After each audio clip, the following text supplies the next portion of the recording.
ሻሎም ሻሎም ሻሎም ቤተሰብ እግዚአብሔር አምላኽ ሰላምን ጸጋን ናይ ክርስቶስ ምስ ኩልኹም እዩ። ከመይ ቀኒኹም?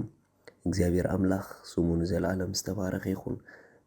ሎሚ ድማ ዝኣቲና ዘለና ወርሒ ናይ ምንታይ ወርሒ ከም ዝኾነ ናይ እግዚአብሔር መንፈስ ኣብ ልብና ንቕምጦ ቃል ሼር ክገብረኩም በዚ ቃል እዚ ድማ ነዚ ወርሒ ሜዲቴት እንዳገበርኩም እንዳስተንተንኩም ነዚ ቃል በቃ እዚ ቃል ኣብ ሂወትኩም ኣካል ከም ድለብስ ክትገብርዎ እግዚአብሔር አምላኽ ስሙ ይባረኽ። ምክንያቱ ነብሲ ወከፍ መዓልትታት ናይ ሂወትና ነብሲ ወከፍ ኣዋርሕ ናይ ሂወትና ዓመታት ናይ ሂወትና ደው ንብለሉ ናይ እግዚአብሔር ድምፂ ክህልወና ይግባእ እዩ። ምክንያቱ ኣብ ሂወት ንስዕረሉ ዋና መንገዲ ድምፂ አምላኽ ስለ ዝኾነ ኣብ ድምፂ ደው ዝበለ ከዓ ኣይሰዓርን እዩ። እግዚአብሔር አምላኽ ስሙ ንዘለዓለም ዝተባረኸ ይኹን። እዚ ኣቲናዮ ዘለና ወርሒ ጸጋይ እግዚአብሔር ኣብ ሂወትና ድበዝሐሉ ወርሒ እዩ።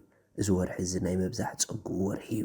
እዚ ወርሒ እዚ ልዕሊ ዝኾነ ነገር ኣብ ሂወትኩም ኣእምሮኹም ቢዚ ክገብሮ ዘለዎ ኣባኹም ድውስኽ ናይ ኣምላኽ ጸጋ ከም ዘሎ ኣሜን። ኣብ ሂወትኩም ድውስኽ ናይ እግዚአብሔር ጸጋ ከም ዘሎ፣ ኣብ ናብራኹም ድውስኽ ናይ እግዚአብሔር ጸጋ ከም ዘሎ፣ ኣብ ጉዕዞኹም ድውስኽ ናይ እግዚአብሔር ጸጋ ከም ዘሎ ልዕሊ ዝኾነ ነገር ንጸጋ ኣምላኽ ኣእምሮኹም ቢዚ ክትገብርዎ ምውሳኽ ጸጉኡ ኣብ ሂወትኩም ሲ ናይ እግዚአብሔር ፍቓድ ምዃኑ ክርድአኩም ክብርና ኣምላኽና ይኹን። ሪኢኹም ብሩኻት ካብቲ ዝገበርኩሞ ንላዕሊ ክትገብሩ እንተደኣ ደሊኹም ካብዚ ኸድናየ ንላዕሊ ክንከይድ ተደኣ ደሊና እንታይ ይደድልየና ተደኣ ኢልኩም ብዙሕ ቅብዓት ደይኮነ ብዙሕ ጸጋ ይደድልየና። መጽሓፍ ቅዱስ ሰላምን ጸጋን ናይ ክርስቶስ ይብዝሐልኩም እዩ ዝብል። ናይ እግዚአብሔር ጸጋ ይበዝሕ እዩ፣ ናይ እግዚአብሔር ጸጋ ይውስኽ እዩ። እግዚአብሔር ኣምላኽ ድማ ናቱ ፍቓድ እዩ ንደቁ ጸጋ ኣብ ርእሲ ጸጋ እንዳብዝሐ ከሳግሮም። ክብርና ኣምላኽና ይኹን። መጽሓፍ ቅዱስ ክዛረብ ከሎ ከምዚ ኢሉ ግብረ ሐዋርያት ምዕራፍ 11 ጥቕሲ 23 ደሎ ንሱ ምስ መጸ ጸጋ ኣምላኽ ርእዩ ተሓጐሰ። ንሱ መንፈስ ቅዱስን እምነትን ዝመልኦ ሰብኣይ እዩ እሞ ብምሉእ ልቦም ብጎይታ ጸኒዖም ክነብሩ መኸሮም። ርኢኹም በቃ ባርናባስ ምስ ከደ ናብቶም ኣሕዋትሲ ኣብ ሂወቶም ሓደ ነገር ርእዩ፣ ናይ እግዚአብሔር ጸጋ ርእዩ። ናይ ኣምላኽ ጸጋ ከመይ ጌርካ እዩ ዝርአ?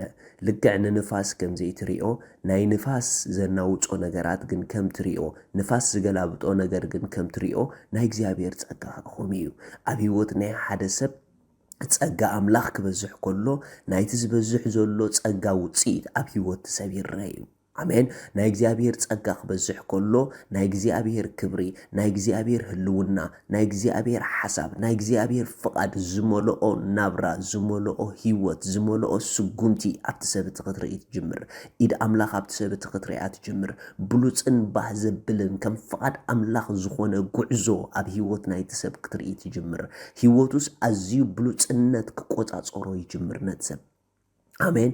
ጸጋ ኣምላኽ ኣብ ውሽጥኹም እንዳበዝሐ ክኸይድ ከሎ ምግላፅ ናይቲ ኣብ ውሽጥኹም ዘሎ ናይ እግዚአብሔር ጸጋ እንዳወሰኸ ክኸይድ ከሎ ብሉፅነት ናይ ሂወትኩም፣ ብሉፅነት ናይ ኣገልግሎትኩም፣ ብሉፅነት ናይ ጥዕናኹም፣ ብሉፅነት ናይ ናብራኹም፣ ብሉፅነት ናይ ሓዳርኩም ድማ ኣዝዩ እንዳወሰኸ ይኸይድ። ምክንያቱ ጸጋይ እግዚአብሔር የብልፅ እዩ። ጸጋይ እግዚአብሔር የብልፅ እዩ። ናይ እግዚአብሔር ጸጋ ኣብቲ ፍጹምን ባህ ዘብልን ሰናይን ዝኾነ ናይ ኣምላኽ ፍቓድ ንርእስና ከም ንረኸባ እዩ ዝገብረና።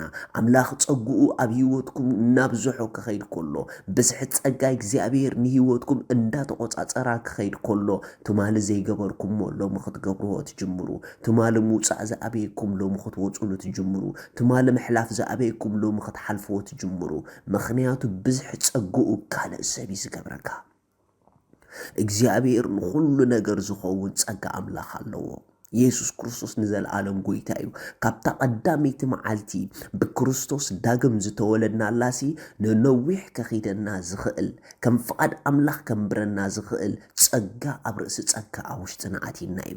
ነዚ ውሽጢ ኣትዩ ዘሎ ጸጋ ግን ምግላፁ ክበዝሕ ኣምላኽ ይደልዮ፣ ምፍሳሱ ክበዝሕ ኣምላኽ ይደልዮ።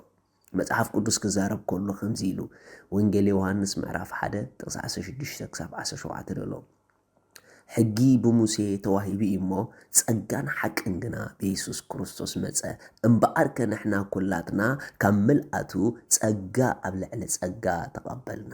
ኣሜን። ሎማ ሓደ ነገር ሕሰቡ ንብዙሕ ጸጋ ኸፍስስ ዝኽእል ጸጋ ኣብ ርእሲ ጸጋ ኣብ ውሽጥኹም ከም ዘሎ ሕሰቡ። ንስኹም ማለት ጸጋ ኣብ ርእሲ ጸጋ ዝተመላእኩም ደቂ ጸጋ ኢኹም። ኣሜን።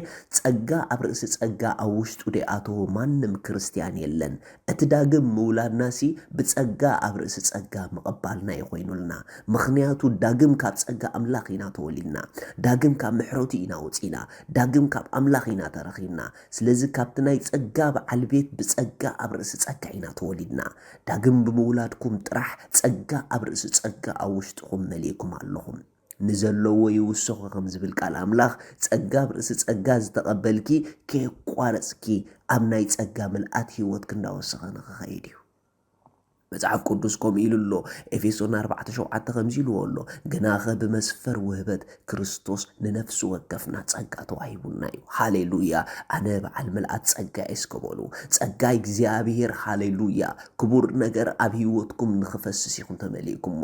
መጽሓፍ ክዛረብ ከሎ ነዴና ማርያም ንዓለም ሙሉእ ዝኸውን መልሲ ካብኣ ንኽወፅእ መጀመርታ ጸጋ ይመሊእዋ እግዚኣብሔር ኣቲ ምልእቲ ጸጋ ኢልዋ። ሃሌሉያ። ጸጋ ስለ ዝተመልአ ድማ ናይ ጸጋ በዓል ቤት ክርስቶስ ካብ ኣወፂ ኢየሱስ ካብ ኣወፂ። ኣሜን። ርኢኹም ጸጋ እግዚኣብሔር ክትመላእ ኮለኻሲ ክቡር ነገር ካባኻ ክወፂ ይጅምር፣ ብሉፅ ነገር ካባኻ ክወፂ ይጅምር። ኢየሱስ ክርስቶስ ንዘለዓለም ጎይታ እዩ። መጽሓፍ ቅዱስ ክዛረብ ከሎ ደስ ዘብል ቃል ኣብ ካልኣይ ቆሮንጦስ 12 ከምዚ ኢሉ ኣሎ።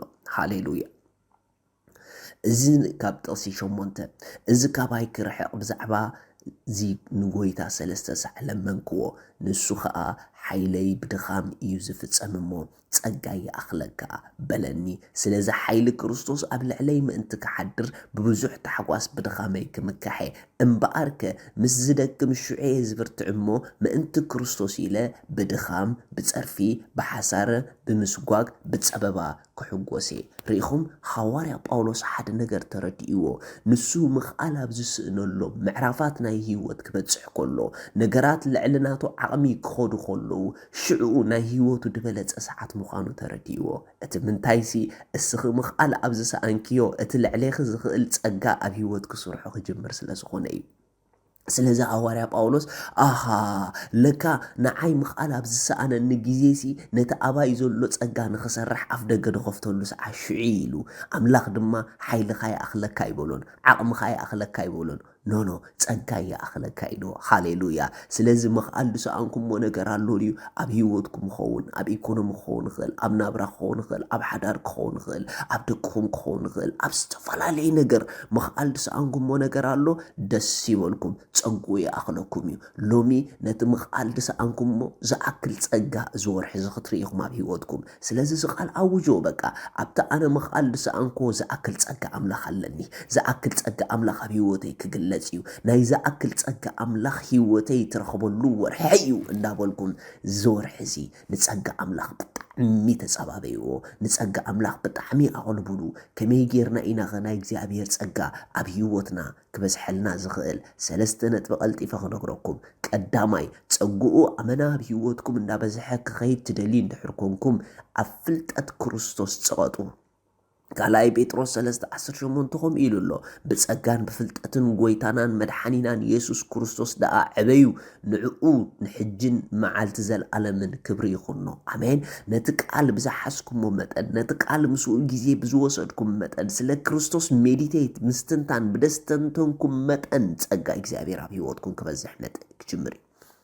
ንክርስቶስ ብዝረኣኩሞ መጠን ጸጉኡ ድማ ኣባኹም ክፈስስ ክጅምር እዩ። ኣሜን። ካልኣይ ብምንታይ ኢና ጸጉኡ ኣብ ህይወትና ኣዝዩ እንዳበዝሐ ዝኸይድ? ነቲ ቃል ምስ ሓስኩሞ ድሕሪ ቀፂልኩም ብመንፈስ ጸልዩ፣ ብመንፈስ ኣውጁ። እዚ ማለት ቃሉ ኣብ ህይወትኩም ኣውጅዎ፣ ብቋንቋታት ድማ ኣብዚሕኩም ጸልዩ። በቃ ብቋንቋታት ኣብ ዝኸድኩሞ ጸልዩ። ቃል ኣምላኽ ካብ ኣፍኩም ኣብ ዝኸድኩሞ ኣውጁ። ክትጽልዩ ከለኹም ናይ እግዚኣብሔር ተስፋታት ተቐሚጦምልኩም ደለዉ ንህይወትኩም ንገርዋ፣ ኣውጁላ። ኣሜን። እዚ ድማ ጸጉኡ ብህይወትኩም ከብዝሐልኩም እዩ። ሳልሳይ ድማ ብመዝሙርን ብኣምልኾን። ሃሌሉያ። እዚ ወርሒ እዚ ጸጋ ኣምላኽ ክበዝሐልኩም ኣምላኽ ደሊ ስለ ዘሎ ዘምሩ፣ ኣምልኹ፣ ኣይተጉረምርሙ። ብደጉረምረምኩሞ መጠን ካብ ጸጉኡ ክትጎድሉ ኢኹም።